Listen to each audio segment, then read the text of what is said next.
You're listening to the WaxPackHero Sports Card Minute, a podcast where we discuss both the hobby and business sides of collecting. I'm your host, Mike Summer, and I want to help you buy, sell, and trade your way into a collection you'll love. Hello, everybody. I am back for another episode, and today I've got something a little bit special for you. In the last episode, we talked about goals, and today I've got an interview with a collector who's got a very ambitious goal, and that is to collect 1 million Cubs cards. I sat down with Beau Thompson at the National in 2019, and today I'm going to play that interview for you. So here it is. So you and I both grew up within 40 miles of each other or something in central Illinois, and it seems like that area is split half Cubs and half Cardinals. At least down where I was, it was half Cubs, half Cardinals. And we know the Cubs are your focus of the project. But how did you become a Cubs fan to begin with? Oh man, it was probably, I was born in '82, so I was too young to be around for the '84 season. But like '85, '86, I was 3-4 years old. I had a babysitter who, her husband was a diehard Chicago fan. And he would basically read Vine Line and Sports Illustrated and the Tribune. And, you know, I was 4 years old and I could name off as a 4-year-old the Cubs lineup. And my dad was a Cubs fan, so he would always have the games on. And it was just, Harry Carey was the soundtrack to my youth. So that's kind of how it all began at such a young age, and being in more northern Illinois. That was just kind of just growing up around it. It just, I was a sponge for Cubs baseball. And, you know, I think we look back now and, you know, we get sentimental and think back to our youth and our childhood. And summers are always, you know, that's when you're, especially in Illinois, where, you know, we have a little bit of time. So the summers were family and picnics and being outside, and Harry Carey and Cubs baseball was always in the background to those, you know, birthday parties and picnics and campouts. So I think it just kind of all melded together, and that's how it became an obsession. Family was the primary driver. And that was for me too. That was my grandma was a Cubs fan, and that's what ultimately converted me into being a Cubs fan. And so, yeah, I get that.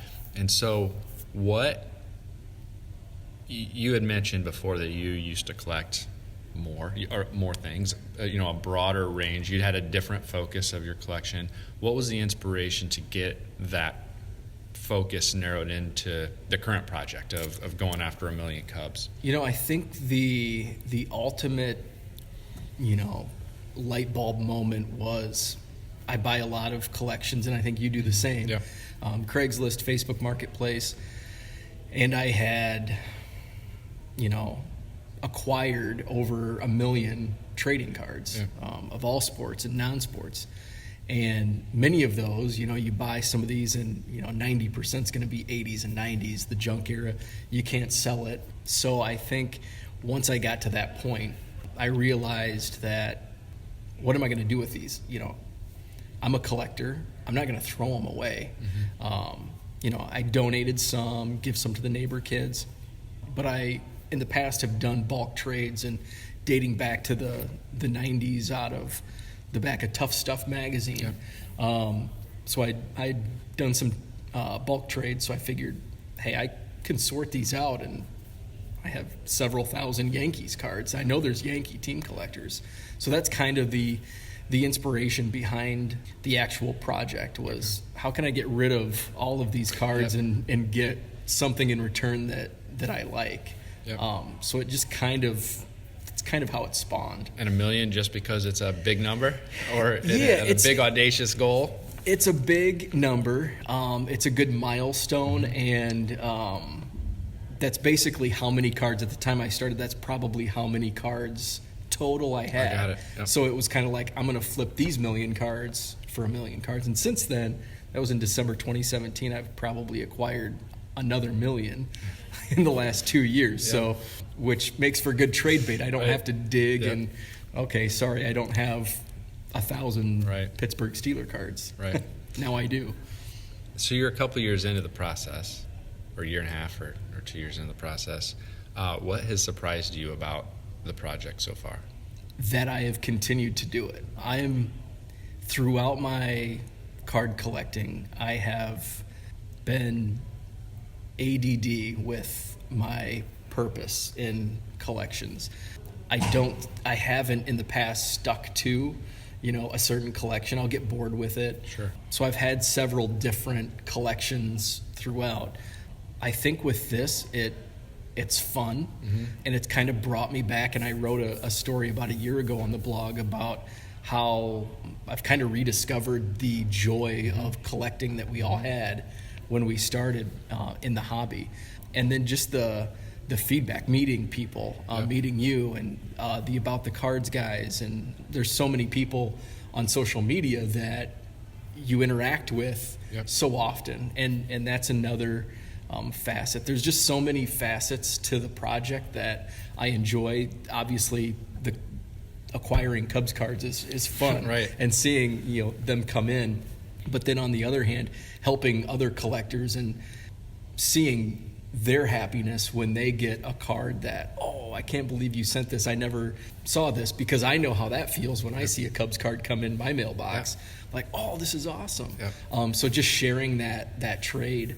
So there's just, it's hard to like nail down one specific thing about the project. There's just so many different things going on with it that it's a lot of fun. And I'm a numbers guy, so I like, that's, I think goals should always be backed by, quantifiable numbers. And so to see those numbers rise, and sometimes I go a week without getting any Cubs cards, and it's like, oh man. But then the next week there's 5,000 come in. So to see those numbers tick up is always fun. Cool. Similarly, I guess along those lines, we know the goal of the project, right? The ultimate goal is to hit that 1 million cards. But did you have, or do you have goals and or strategies about the how, like how you go about accomplishing it? How, whether it's not just like via trades and that kind of thing, but also the strategy with your blog and your social media interaction and the other peripheral things that go with being Beau, the person who's going after 1 million Cubs cards. Are there other things related or affiliated with the effort that you are intentionally trying to do? It started out, I didn't have anything, but as it just kind of grew, I wanted to help other collectors, because as I built a following on Twitter, and that's kind of the main, I need to get into Instagram because I know there's a big hobby following there, and it's all picture based. But for Twitter, as I built a following, I would have more and more people, whether they're new to collecting or wanted to get in, with questions. And so I would answer those, and they would spur blog posts about, saving on shipping, saving here, saving there, what to do. So as kind of a side, I want to help others, because collecting 1 million cards, and especially doing it by trade, gets very expensive in postage alone. And so trying to save as much as possible here and there. When I started the project, I had no idea about PayPal shipping. I had no idea about large flat rate gaming boxes where you can squeeze in 2,000 more cards than a normal box. So those are tips that were passed on to me that I want to share to the audience as well. So that's kind of another, little, I wouldn't call it a side project, but you mentioned peripheral, peripheral that just to help fellow collectors save, because most of us, the money that we save in the hobby is just being redistributed back into the hobby. Cool. You've written about a few of the more unique deals you've come across, collections that you've purchased, things like that. What do you have one specific trade that is your most memorable trade that you've done so far? The oddest trade was, it actually came, the root of it was a Craigslist collection that I bought, which was, an amazing collection. But in it were a bunch of 70s non-sports cards.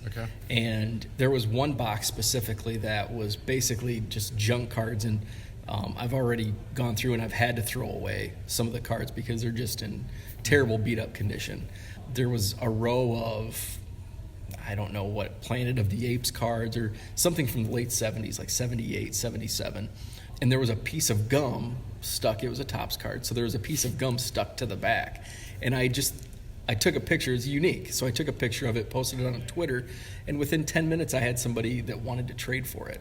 And I'm like, really? And he collects old pieces of gum. Okay. And it's like, so that's what you learn, that there's so many other collectors that have unique things, and it's all fun. So he sent me Cubs cards. I sent him a 40-year-old piece of gum. Was the gum still attached to the card? It was. And did you take special care so that it would arrive still attached to the gum and not break loose? Well, I packaged it up like I would a normal eBay transaction. It was in a penny sleeve. I put it in a top loader, so it was protected. Okay, good deal.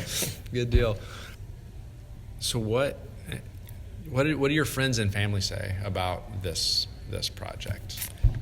You joke sometimes with your wife being on board and off board, depending on how the basement living room looks. But if I keep it organized, she's happier with it. They know I'm ambitious with these goals.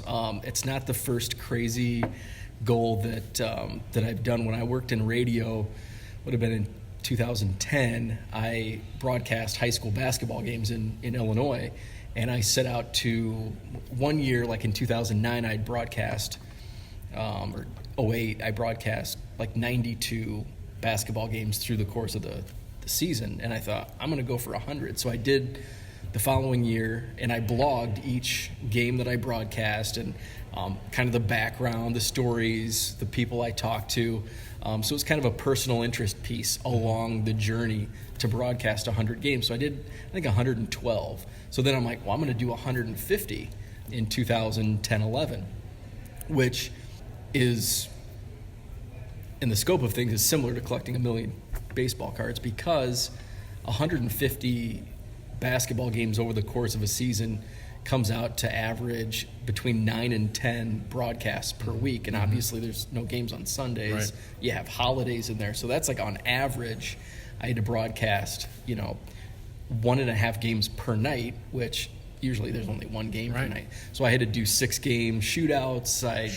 I think 6 or 7 was the most. I traveled all over the state, and I finished with, I think 153 was the total. So when I set out to do that, I had some family and friends like, that's impossible. Like, you have to, like, you can't take a sick day for 4 months. Right. Like, that's every day for 4 months. And the first week that I set out to do it, it's like, I don't think I can do this for 4 straight months. Yep. So it was a chore. And you did it? And yeah, it was accomplished. All right. Hit 153, and it was something that, I was in my 20s, so Sure. It was definitely something that, there's a lot of memories from, a lot of things that happen on the road when you're traveling throughout the rural Illinois countryside. So you like a challenge. We've learned that, right?